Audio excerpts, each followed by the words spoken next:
Leitura diária. Deuteronômio, capítulo 32. Inclinai vossos ouvidos aos céus, e eu falarei. Ouça, ó terra, as palavras da minha boca. Que o meu ensinamento goteje como a chuva, e as minhas palavras destilem como brando orvalho, como chuva suave sobre a relva que viceja, como garoa revigorante para as plantas verdejantes. Eu vou proclamar o nome de Yahvé. Quanto a vós, glorificai a grandeza do nosso Deus. Ele é a nossa rocha. As suas obras são todas perfeitas e seus caminhos todos justos. Deus é fiel e jamais comete erros. Deus é bom, sábio e justo. Contudo, seus filhos se entregaram ao pecado, deixando de agir como filhos, se tornaram manchas, marcas de uma geração perversa e corrupta. Assim, é assim que retribuis ao Eterno, povo insensato e ignorante? Em verdade, Ele é teu Pai, o teu Criador, que te remiu e te estabeleceu.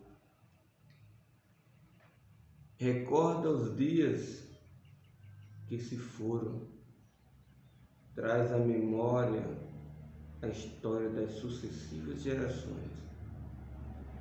Indaga teu pai e ele te informará, aos teus anciões e líderes, e eles te esclarecerão.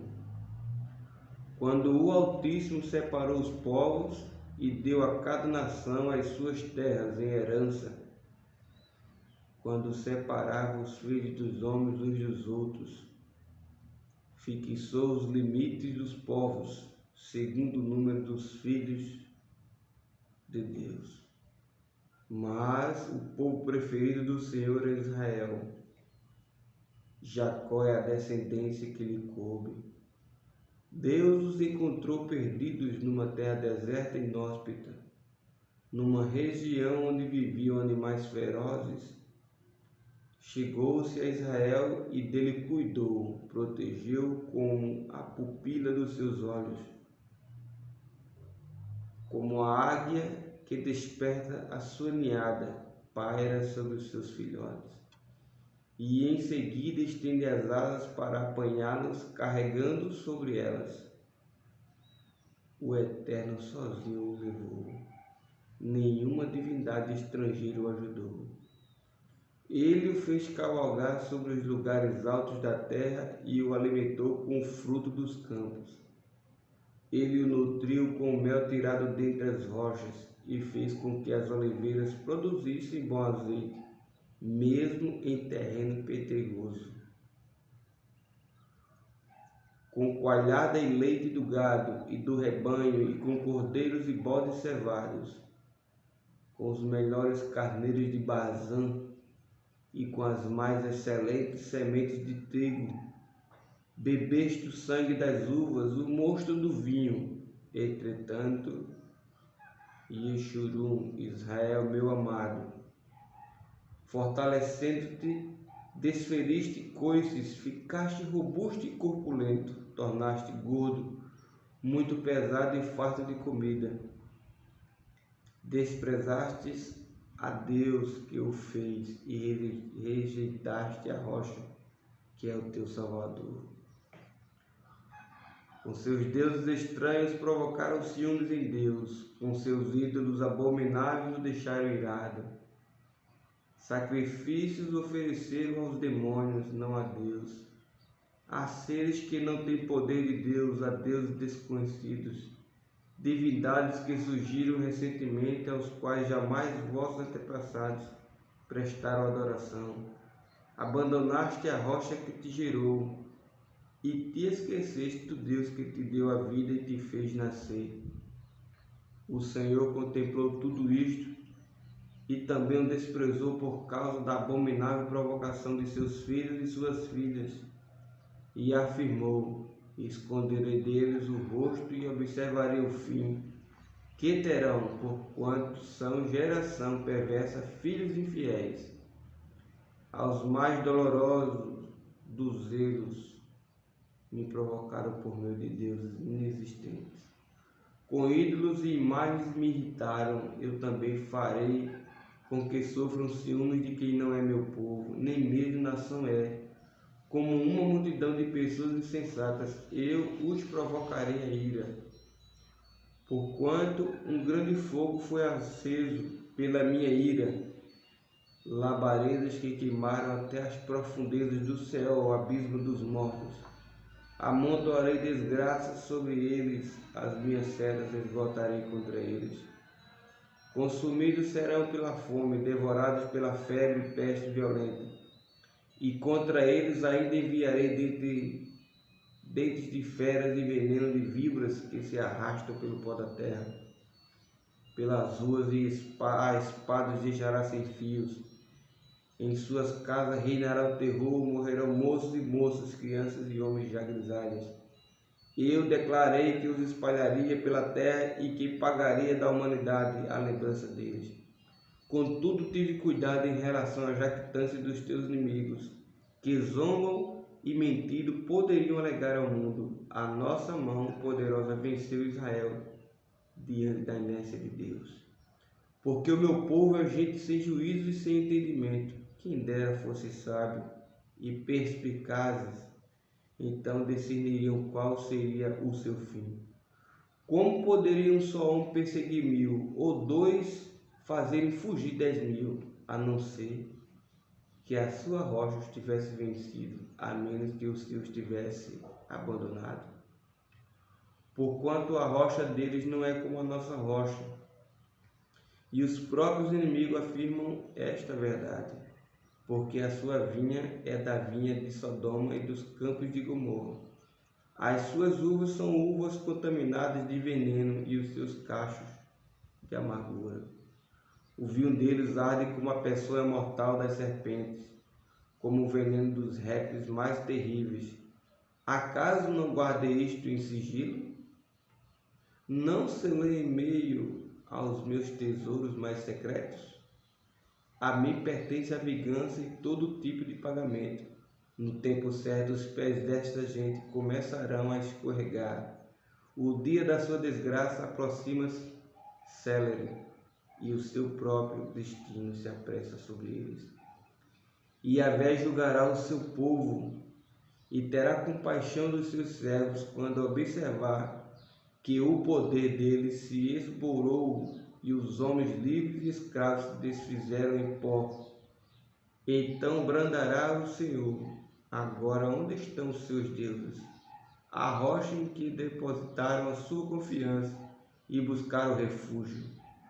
Os deuses que se alimentam da gordura dos sacrifícios e bebiam o vinho das suas libações, que se ponham de pé neste momento e vos proporcione algum socorro, que eles vos consigam um abrigo, alguma proteção.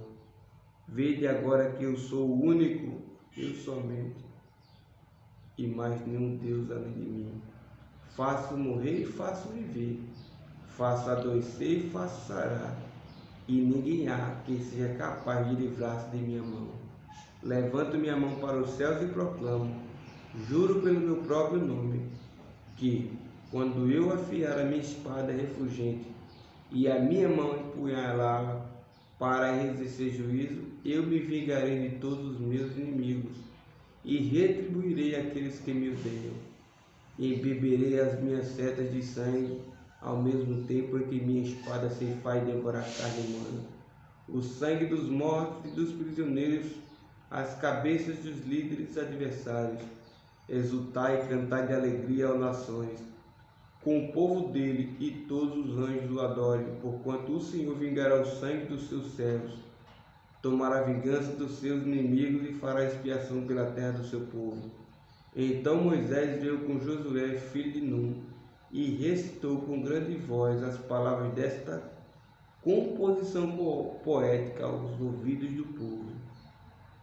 Quando Moisés terminou de proclamar todas essas palavras diante da congregação de Israel, ainda declarou: guardai no coração todas as orientações que hoje vos transmiti solenemente, para que ordeneis a vossos filhos, a fim de que obedeçam fielmente a todas as palavras desta Torá, lei. Porque esta palavra não é para vós outros coisa vã, antes é a vossa vida.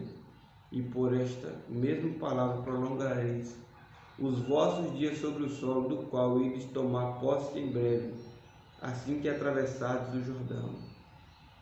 Naquele mesmo dia Yahvé falou a Moisés: sobe a esta montanha de Abarim, até o monte Nebo, em Moabe, em frente a Jericó, e contemple Canaã, a terra que conceda aos filhos de Israel como propriedade. Ali na montanha que tiveres subido morrerás, e irás reunir-te aos teus antepassados, assim como teu irmão Arão, que faleceu no monte Hor e foi reunido a seu povo. Assim há de ser, pois fostes os dois infiéis a mim no meio da congregação israelita, junto às águas de Meribá e Cádiz, no deserto de Zim. E porque não sustentastes a minha santidade entre os filhos de Israel, por este motivo contemplarás a terra prometida à tua frente, mas não poderás entrar nela, na terra que estou dando aos filhos de Israel.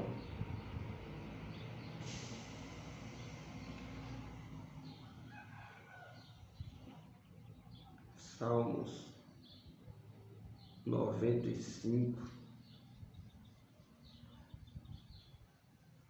Vinde e cantemos com júbilo ao Senhor, aclamemos a rocha da nossa salvação. Apresentemo-nos diante dele com ações de graças. Vamos adorá-lo com cânticos de louvor, pois o Senhor é o grande Deus, o magnífico Rei acima de todos os deuses. Em suas mãos estão as profundezas da terra, são seus os cumes dos montes. Dele é o mar, foi ele quem o criou, e a terra firme que suas mãos formaram. Vinde e adoremos prostrados e nos ajoelhemos perante o Senhor, o nosso Criador. Porque ele é o nosso Deus, nós somos o povo do seu pastoreio e ovelhas conduzidas por sua mão. Tomara que escuteis hoje a sua voz, não endureçais o vosso coração como em Meribá, e ainda como aquele dia em Massá no deserto, quando vossos pais me desafiaram e me puseram à prova, embora tivesse visto meus grandes feitos. Durante 40 anos permaneci irado contra aquela geração e declarei: este é um povo de coração ingrato, que não reconhece meus caminhos. Por esse motivo jurei minha revolta: essas pessoas jamais entrarão no lugar do meu repouso.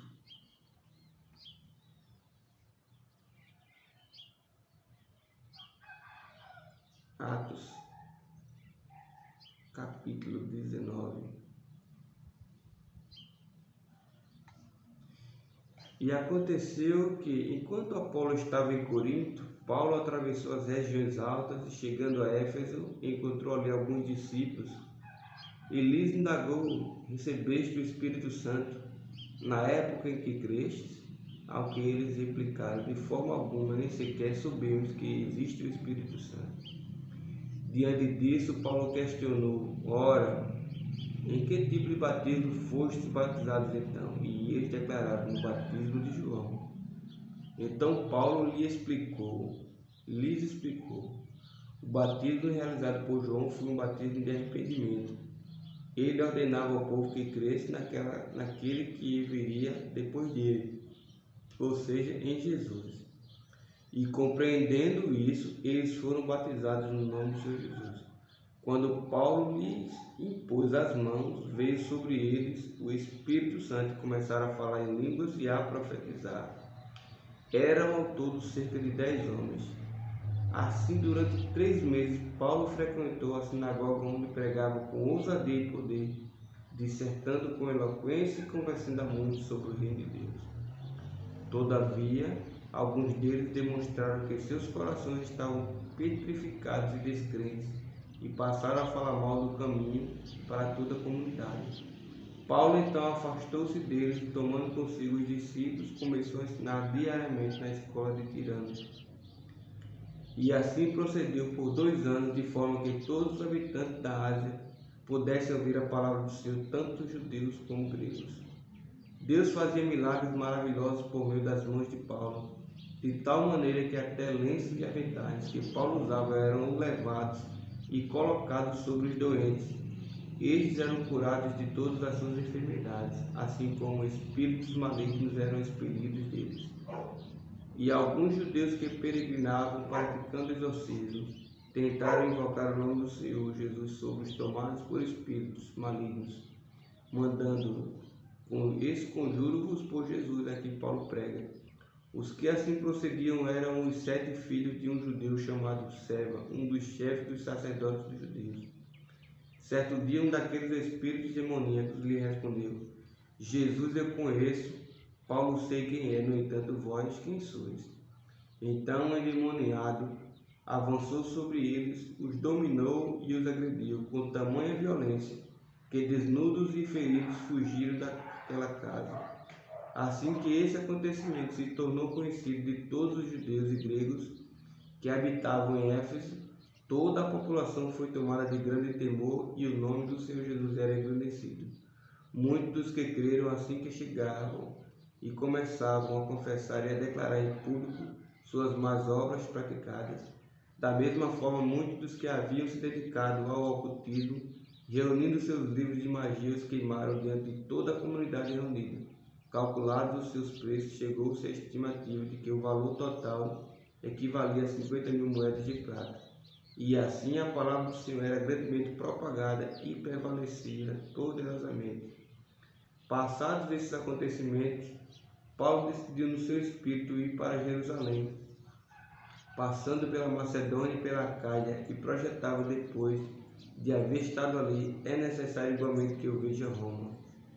E enviado à Macedônia 2 de seus cooperadores, Timóteo e Erasto, ficou por mais algum tempo na província da Ásia.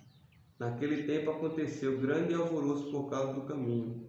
Um ourive chamado Demétrio, que confeccionava miniaturas de prata do templo de Diana e proporcionava grandes lucros aos artifícios, promoveu uma reunião destes com os demais trabalhadores dessa profissão e lhes declarou: Senhores, sabeis que este ofício vem o nosso enriquecimento.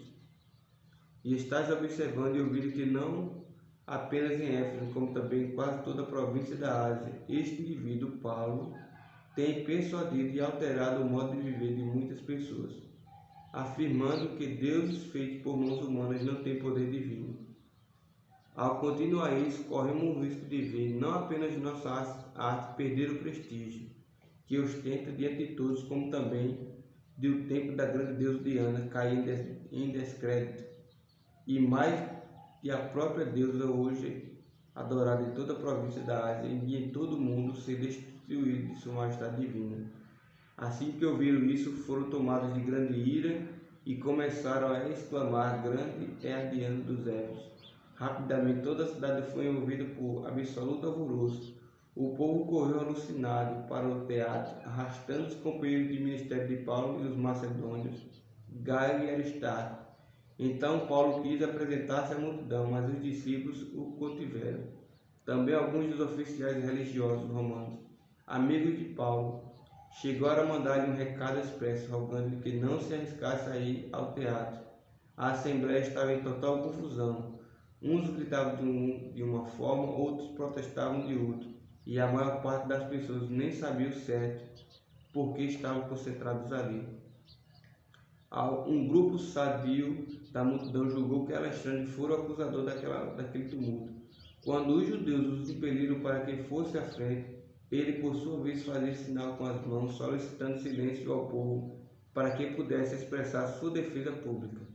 Todavia, assim que perceberam que era judeu, todos a uma só voz exclamaram durante quase 2 horas sem parar: grande é a Diana dos Efésios. Então o secretário-geral da cidade acalmou a multidão e ponderou-lhes: caros cidadãos de Éfeso, quem porventura desconhece que a cidade de Éfeso é a guardiã do templo da grande Ártemis e de sua imagem que caiu de Zeus?